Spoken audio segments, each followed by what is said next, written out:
کون؟ صدیق اکبر کہ جس نے اپنا مال حضور علیہ الصلوۃ والسلام کی خاطر قربان کر دیا ہو اس کو صدیق اکبر کہتے ہیں۔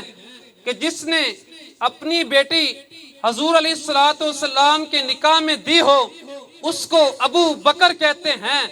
کہ جو حضور علیہ الصلوۃ والسلام کے ساتھ مل کر جنہوں نے جنگیں لڑی ہوں اس کو ابو بکر کہتے ہیں۔ کہ جو یار غار ہے اس کو صدیق اکبر کہتے ہیں۔ جو یار مزار ہے اس کو صدیق اکبر کہتے ہیں۔ جو سفر میں بھی حضور علیہ الصلوۃ والسلام کے ساتھ رہا ہو اس کو ابو بکر کہتے ہیں۔ جو حضر میں بھی حضور علیہ الصلوۃ والسلام کے ساتھ رہا ہو اس کو ابو بکر کہتے ہیں۔ جو مکہ میں بھی حضور علیہ الصلوۃ والسلام کے ساتھ رہا ہو اس کو ابو بکر کہتے ہیں۔ جو مدینہ میں بھی حضور علیہ الصلوۃ والسلام کے ساتھ رہا ہو اس کو ابو بکر کہتے ہیں۔ جو اب بھی حضور علیہ الصلوۃ والسلام کے ساتھ ہے اس کو ابو بکر کہتے ہیں۔ اور بروز محشر جو حضور علیہ الصلوۃ والسلام کے ساتھ اٹھیں گے اس کو حضرت ابو بکر صدیق کہتے ہیں۔ حضرت سیدنا صدیق اکبر رضی اللہ تعالی عنہ کی شان اس واقعے سے سنیں کہ حضور علیہ الصلوۃ والسلام نے ارشاد فرمایا کہ میں نے دنیا میں جتنے بھی لوگوں نے میرے اوپر احسانات کیے میں نے ان کا بدلہ دے دیا، لیکن جو صدیق اکبر رضی اللہ تعالی عنہ نے احسان مجھ پر کیے میں اس کا بدلہ نہیں دے سکتا، اس کا بدلہ بروز محشر اللہ عز و جل عطا فرمائے گا۔ حضرت سیدنا صدیق اکبر رضی اللہ تعالی عنہ کی شان کے بارے میں آقا کریم علیہ الصلوۃ والسلام نے ارشاد فرمایا میرے دو وزیر آسمانوں میں ہیں اور دو وزیر زمینوں میں۔ دو وزیر جو آسمانوں میں ہیں حضرت جبرائیل علیہ الصلوۃ والسلام اور حضرت میکائیل علیہ الصلوۃ والسلام، اور ارشاد فرمایا جو زمین میں ہیں وہ حضرت سیدنا صدیق اکبر رضی اللہ تعالی عنہ اور حضرت عمر فاروق رضی اللہ تعالی عنہ۔ تو میرے محترم بھائیوں یہاں سے معلوم ہوا کہ آقا کریم علیہ الصلوۃ والسلام کی بادشاہت آسمانوں پر بھی ہے اور زمین پر بھی ہے۔ آقا کریم علیہ الصلوۃ والسلام نے ارشاد فرمایا لی وزیرانی، میرے دو وزیر۔ حضور علیہ الصلوۃ والسلام یہ بھی ارشاد فرما سکتے تھے دو وزیر آسمانوں میں ہیں دو وزیر زمین میں ہیں میرے محترم بھائیو، لیکن آقا کریم علیہ الصلوۃ والسلام نے ارشاد فرمایا لی وزیرانی، میرے دو وزیر۔ اس لیے کہ آپ دنیا میں دیکھتے ہیں جب بادشاہ جاتا ہے اس کے وزیر بھی تبدیل ہو جاتے ہیں۔ بادشاہت دنیا کی جو ہوتی ہے وہ عارضی ہوتی ہے، لیکن میرے محترم بھائیو جو آقا کریم علیہ الصلوۃ والسلام کی بادشاہت ہے وہ عارضی نہیں بلکہ جب تک دنیا ہے اللہ عز و جل نے آقا کریم علیہ الصلوۃ والسلام کو شان عطا فرمائی، آقا کریم علیہ الصلوۃ والسلام کی بادشاہت ختم نہیں ہو سکتی۔ اسی طرح حضرت سیدنا صدیق اکبر رضی اللہ تعالی عنہ اور حضرت عمر فاروق رضی اللہ تعالی عنہ ان کی بھی وزارت ختم نہیں ہو سکتی۔ حضور علیہ الصلوۃ والسلام نے ارشاد فرمایا میرے دو وزیر آسمانوں میں۔ میرے محترم بھائیو جو حضرت جبرائیل علیہ الصلوۃ والسلام اور حضرت میکائیل علیہ الصلوۃ والسلام ہیں وہ فرشتوں میں سب سے افضل ہیں، اور جو زمین میں دو حضور علیہ الصلوۃ والسلام کے وزیر ہیں حضرت سیدنا صدیق اکبر اور حضرت عمر فاروق رضی اللہ تعالی عنہما، یہ بھی تمام صحابہ میں سے افضل ترین ہستیاں ہیں۔ جو لوگ ان مقدس ہستیات کی بے ادبی کرتے ہیں، تان کرتی ہیں، ان کو اپنے ہوش کے ناخن لینے چاہیے کہ ان نیک ہستیوں کے بارے میں کہ جن کے بارے میں اللہ عز و جل نے ارشاد فرمایا رضی اللہ عنہم ورضوا عنہ، یہ مجھ سے راضی اور میں ان سے راضی ہو گیا۔ تو میرے محترم بھائیو ہم کون ہوتے ہیں ان کی شان میں گستاخی کرنے والے؟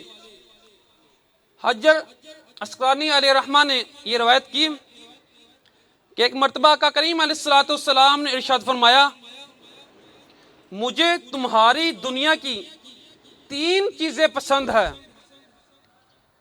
آقا کریم علیہ الصلوۃ والسلام نے ارشاد فرمایا ان میں سے پہلی وہ یہ کہ تمہاری دنیا کی خوشبو مجھے پسند ہے۔ آقا کریم علیہ الصلوۃ والسلام نے دوسری چیز بتلائی، ارشاد فرمائی کہ اپنی ازواج کی طرف ملان پسند ہے۔ جو تیسری چیز آقا کریم علیہ الصلوۃ والسلام نے ارشاد فرمائی، آقا کریم علیہ الصلوۃ والسلام نے ارشاد فرمایا نماز میری آنکھوں کی ٹھنڈک ہے۔ صحابہ کرام علیہ رضوان کا مجمع لگا ہوا تھا۔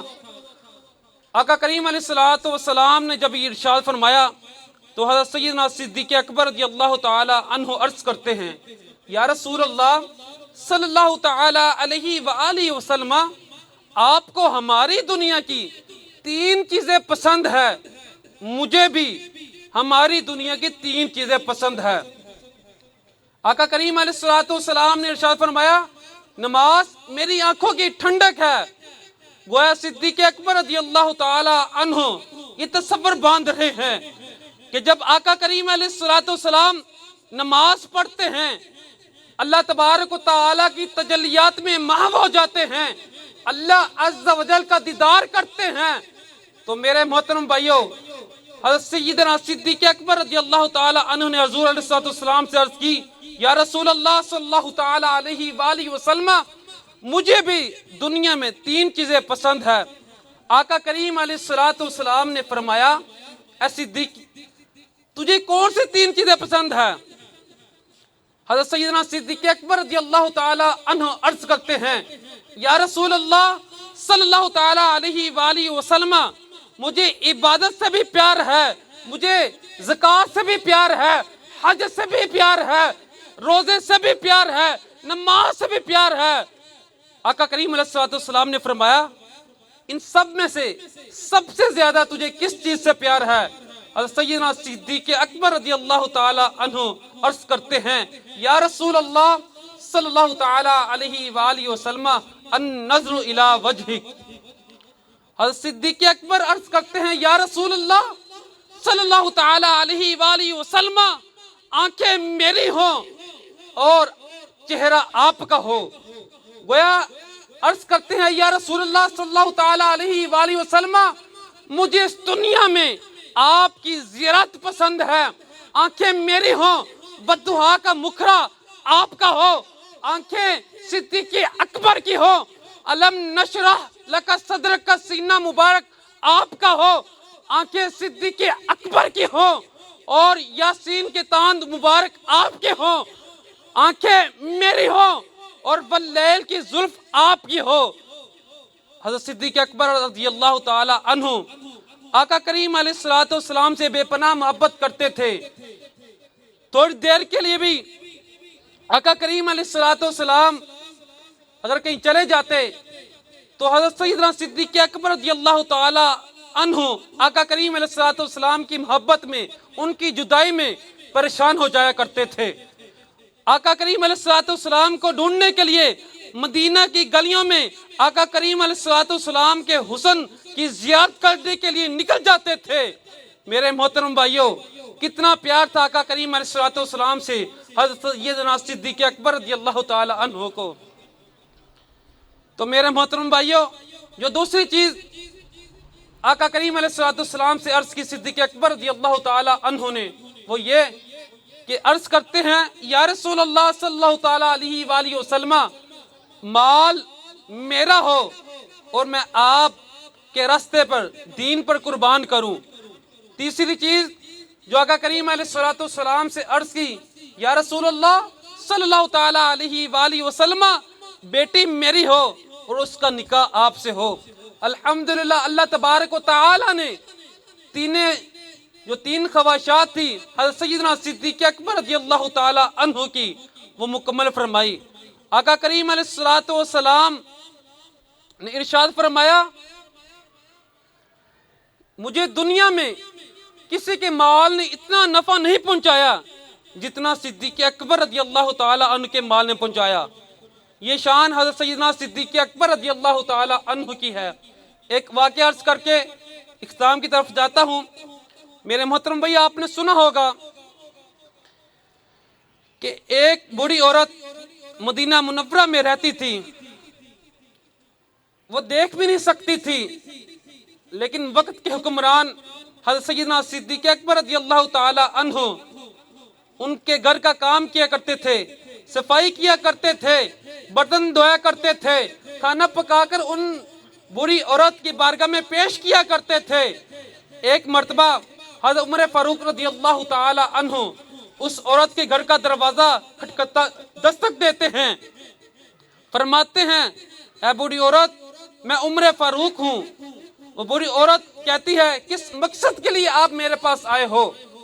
تو حضرت عمر فاروق رضی اللہ تعالی عنہ فرمانے لگے میں نے یہ سنا ہے کہ آپ بوڑھی بھی ہیں، آپ کو نظر بھی نہیں آتا، کوئی آپ کے کام کرنے والا نہیں ہوگا، میں نے یہ سوچا کیوں نہ آپ کے گھر کے کام کر دیا کروں۔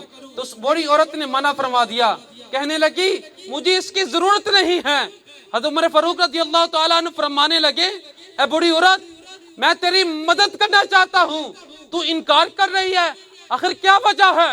اس بوڑھی عورت نے کہا ایک شخص روزانہ رات کو آتا ہے، وہ صفائی بھی کر کے چلا جاتا ہے، میرا کھانا پکا کر بھی چلا جاتا ہے، ہر کام کر کے چلا جاتا ہے۔ وہ عرض کرنے لگے وہ کون ہے؟ اس بوڑھی عورت نے کہا مجھے اتنا تو نہیں پتا، میں جب بھی اسے پوچھتی ہوں تو کون ہے اپنا نام تو بتا، وہ آگے سے یہ کہتا ہے کہ اماں نام میں کیا رکھا ہے، نام کی ضرورت نہیں، کام تو میں آپ کا اچھا کرتا ہوں نا، کام میں کوئی شکایت تو نہیں، بس یہ فرق ہے اور یہ فرق ہے کہ جب بھی وہ آیا اس نے اپنا نام نہیں بتلایا، لیکن اے عمر لیکن تو نے اپنا نام بتا دیا کہ میں عمر بن خطاب ہوں۔ حضرت عمر فاروق رضی اللہ تعالی عنہ نے سوچا کیوں نہ کل میں دیکھوں کہ وہ کون سی ہستی ہے جو راتوں رات اس بڑی عورت کا کام کر کے چلی جاتی ہے۔ حضرت عمر فاروق رضی اللہ تعالی عنہ نے دیکھا کہ مدینہ منورہ میں مسجد نبوی سے ایک شخص نکلا، اس نے اپنا منہ ڈھانپا ہوا تھا، اس بوڑھی عورت کے گھر کی طرف چل رہا تھا۔ میں نے راستے میں دیکھا تو اس شخص کو روکا اور عرض کیا تو کون ہے، اپنا چہرہ تو ہٹا۔ عمر فاروق رضی اللہ تعالی عنہ فرماتے ہیں جب میں نے اس کا چہرہ دیکھا، اس کے منہ سے جو نقاب اڑا ہوا تھا وہ ہٹایا تو میں دیکھتا ہوں یار مزار یار غار حضرت سیدنا صدیق اکبر رضی اللہ تعالی عنہ کی ذات ہے۔ انہوں نے پاؤں میں جوتی بھی نہیں پہنی ہوئی۔ میں نے عرض کی یا سیدی آپ نے پاؤں میں جوتا بھی نہیں پہنا، آخر اس کی کیا وجہ ہے؟ عرض کرنے فرمانے لگے اے عمر میں نے جوتا اس وجہ سے نہیں پہنا کہ میرے جو جوتی کی آواز ہے اگر وہ کسی تک پہنچ جائے، جو میرا راز ہے جو میرے اللہ اور میرے درمیان ہے یہ فاش نہ ہو جائے، کسی کو یہ نہ معلوم ہو جائے کہ میں اس بوڑھی عورت کا کام کرتا ہوں، یہ راز صرف میرے اللہ اور میرے درمیان ہے۔ اس راز کی وجہ سے میں اپنے پاؤں میں جوتے بھی نہیں پہنتا۔ تو میرے محترم بھائیو آج ہم بھی دیکھیں اگر ہم کسی کی مدد کریں، سب سے پہلے اشتہار ہم دیتے ہیں، اخبار میں نیوز چھپواتے ہیں، لوگوں کو بتلاتے ہیں، مسجدوں میں اعلان کرتے ہیں، سیلفی کھچواتے ہیں، لیکن وہ بھی تو ذات تھی جو وقت کے حکمران تھے۔ لیکن ایک بڑی عورت، آج کے حکمران آپ دیکھیں، لیکن ان حکمران کی تو کیا بات ہے کہ جو وقت کے حکمران ہے، لیکن ایک بڑی عورت کے گھر کا کام کر کے جاتے ہیں، صفائی بھی کرتے ہیں، ہر کام کر کے چلے جاتے ہیں، اور پھر بھی یہ کہتے ہیں یہ راز اللہ اور میرے درمیان ہے۔ میں یہ چاہتا ہوں یہ راز کسی کو نہ معلوم ہو۔ تو میرے محترم بھائیو یہ ہے حضرت سیدنا صدیق اکبر رضی اللہ تعالی عنہ کی ذات جو افضل البشر بعد الانبیاء بتحقیق، یعنی تمام انسانوں میں جو سب سے افضل ذات ہے وہ حضرت سیدنا صدیق اکبر رضی اللہ تعالی عنہ کی ذات ہے۔ میرے محترم بھائیو اہل سنت و جماعت کا یہ عقیدہ ہے کہ ہم اہل بیت سے بھی محبت کرتے ہیں، صحابہ اکرام علیہ رضوان سے بھی محبت کرتے ہیں۔ جو بھی اہل بیت سے بغض رکھے، صحابہ سے محبت کرے، وہ شخص جنتی نہیں ہو سکتا، اور جو شخص اہل بیت سے محبت رکھے اور صحابہ کرام علی زبان کو گالیاں دے، وہ شخص بھی جنتی نہیں ہو سکتا۔ اللہ تبارک و تعالیٰ سے دعا ہے کہ اللہ تبارک و تعالیٰ حضرت سیدنا صدیق اکبر رضی اللہ تعالیٰ عنہ کے نقش قدم پر ہمیں چلائے، اور جو بھی ان کا تذکرہ کیا اس کے صدقے اللہ تبارک و تعالیٰ میری دادی جان ان کی کامل بخشش فرمائے۔ وما علینا الا البلاغ المبین۔ ابھی ختم پاک پڑھا جائے گا، اس کے بعد انشاءاللہ سلام پھر دعا۔